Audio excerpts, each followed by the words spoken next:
everyone. Good evening. It's March 10th, 2026, and we're continuing our discussion and our Outside the Class series. Right? This series from the Bible Project, it covers the entire TaNaK, also known as that Hebrew Bible, the Old Testament.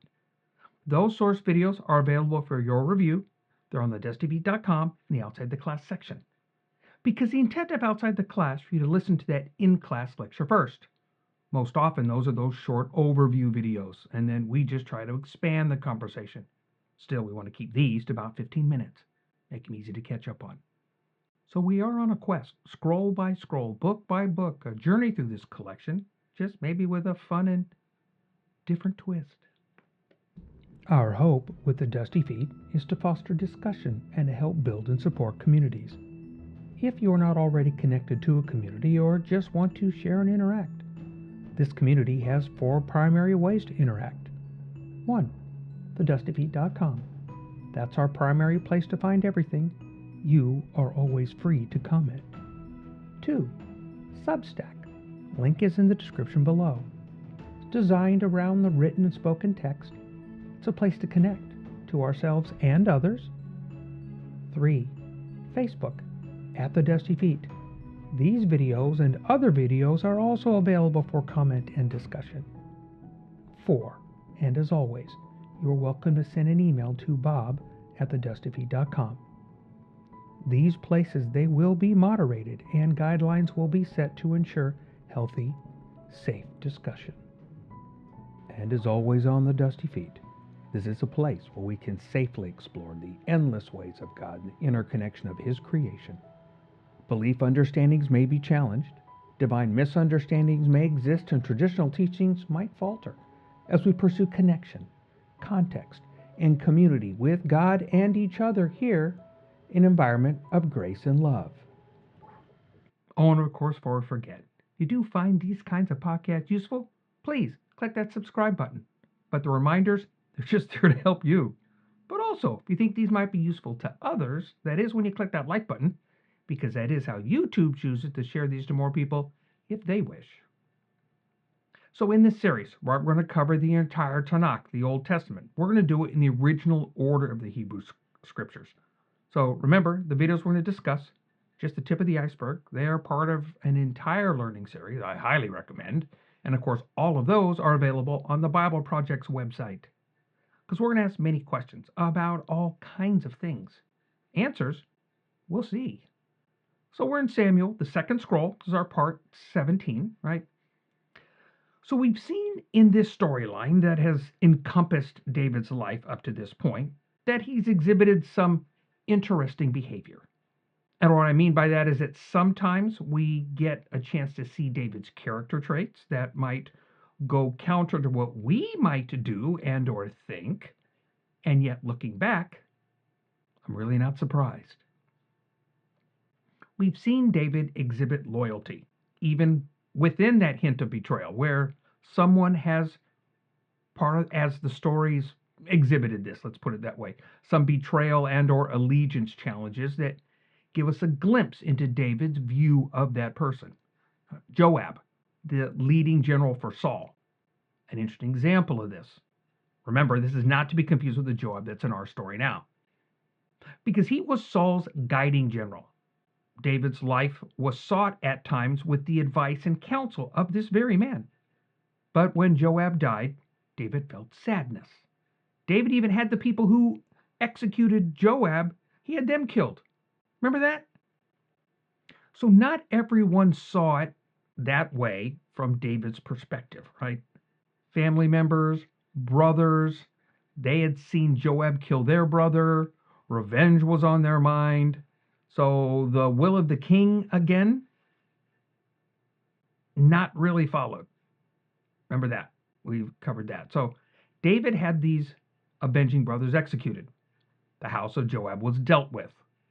Very different perspective, and I suggest a great topic to discuss amongst yourselves is how do we see it? How, because I wouldn't be surprised if all of the folks are going to be on one side, because I doubt it. I think people are going to be on both sides of this discussion. So, again, more to ponder.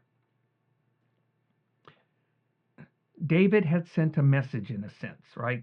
what he was saying when he was doing his actions is that this is not how we're going to do things on my side of leadership. This is the character traits we're going to see how David operates. So if you know that, and then I've said this before on the Dusty Feet, I'm not sure whether I've done it here on Outside the Class series, but I do in other episodes that we've had in the normal Dusty Feet. My wife and I enjoy watching true crime shows, right? And the ones we connect with most are not the ones showing the gruesome, gory details of how it's all played out, right? They're the ones that we connect with most. They're engaging with the challenges faced by all of the people affected by this person and or persons' actions within those events. Whether it's the police, the prosecutor, the families of the victim, the families of the perpetrator. And then by families, I mean everything from parents to siblings to all the way out to cousins. And not just then, but years later. Because we see that behavior like this is never an isolated incident. It always has a ripple effect on the innocent wrapped around them. So I think it's interesting to see the different families' reactions to what they expect, right? Okay, I'm not going to get in this today about procedural justice and such. That's a good discussion, really, for another day. But here, in this one, we're talking about the perpetrators' families in this particular story.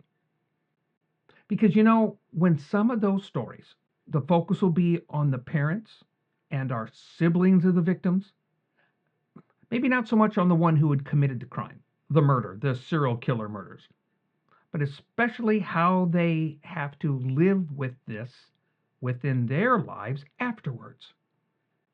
Whether the serial killer is dead or the serial killer is in prison, the storyline and those actions they have been, and the fallout that has bled over into all of the family members, again, on both sides. Because they didn't do anything. And yet, guilt by association is this challenging point.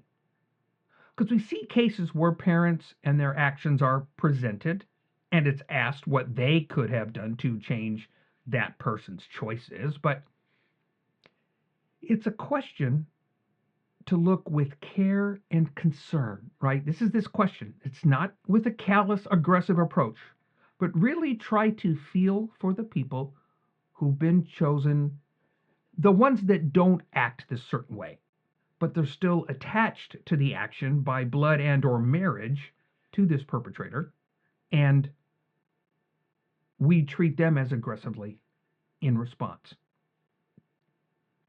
All of that really gets us to this next point with King David and Absalom. We're all well aware that Absalom has been less than savory up to this point. I mean, this is a guy who has acted in a way that sometimes people would say is vigilante justice early in his life. In today's climate, one might even say that I can see why he did it, right? Some might even cheer it on. They might find a way to bizarrely justify it. Because his older brother, David's oldest son, right? Remember, he had violated Absalom's sister. We talked about that. And rather than taking it to the proper authorities, even to the king, again, his dad, he takes the road of vigilante justice. It seems he also, right, maybe he didn't trust the system, right? So he acted on his own accord. That brings up so many questions for another day, right? How does God fit in this? How do we think things will be dealt with if it's not handled here, right? This is a very serious look into the character of God himself, right? Again, discussion for another day. But Absalom goes his way, and in that he kills his brother. And now we're on that slippery slope. We follow the trajectory now, right, from there to insurrection, and then downward to betrayal. He's bent on being king now. He will rule the land his way, the way Absalom sees it. So now remember, all of this that we just talked about, this is in David's mind. Think about it. If you have ever listened to any of those types of shows that I mentioned earlier, you've heard of the family grieving, continuing to grieve over the loss of family members. David had this happen in his own family more than once. More than one child died. Skip those that he's close to, the loss of his loyalty family.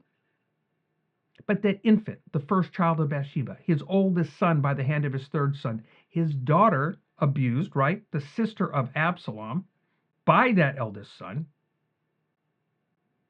I've seen the pain in families' faces on these shows. I've heard the cracking voices, the wailing tears, the agony of the hurt, the betrayal.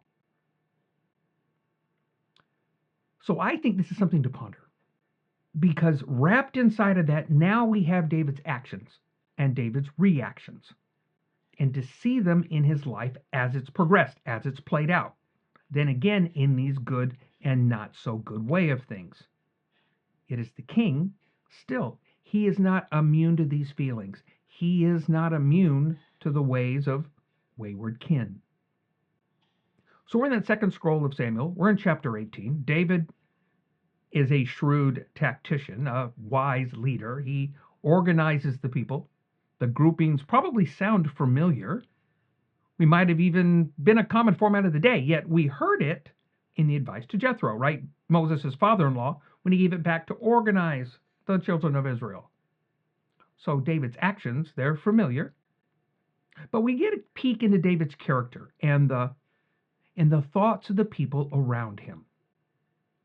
Because I'm going to leave it out there to talk amongst yourselves if the way of the people, whether it's good or not so good, or maybe it lingers somewhere in between those.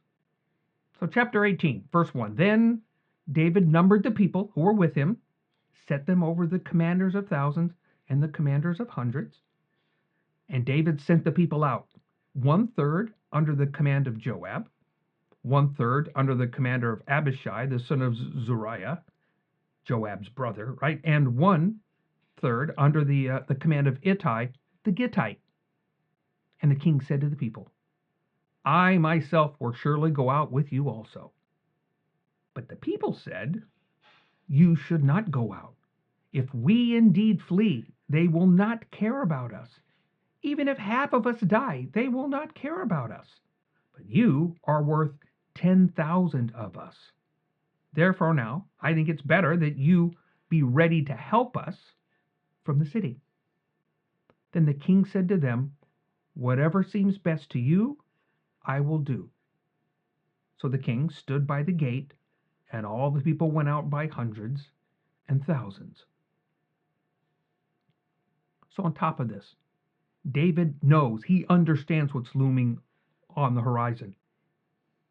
As an experienced, smart, strategic leader should in these events. Even in the tactical moments, he gives clear guidance to the leaders, this triad organized army, right? Joab, Abishai, and Ittai. Now we get to verse 5. And the king charged Joab and Abishai and Ittai, saying, deal gently for my sake with the young man Absalom. And the people heard when the king charged all the commanders concerning Absalom. Then the people went out into the field against Israel, and the battle took place in the forest of Ephraim. I think the events that follow, again, they speak volumes for our penchant of, well, we want it our way. We know what's best. We will take care of it ourselves. At times, ignoring that very leadership that got us there along the way. So next week, we're going to see it unfold as this repetitive pattern, or at least consistent action in David's part. It really shouldn't surprise us. Yet, I suspect folks will still mumble about whether David was sound, right, or wise in his choices. So we can ponder that as well. So, thanks for being with us tonight on another episode of Outside the Class as we continue to explore this second scroll of Samuel on the Dusty Feet.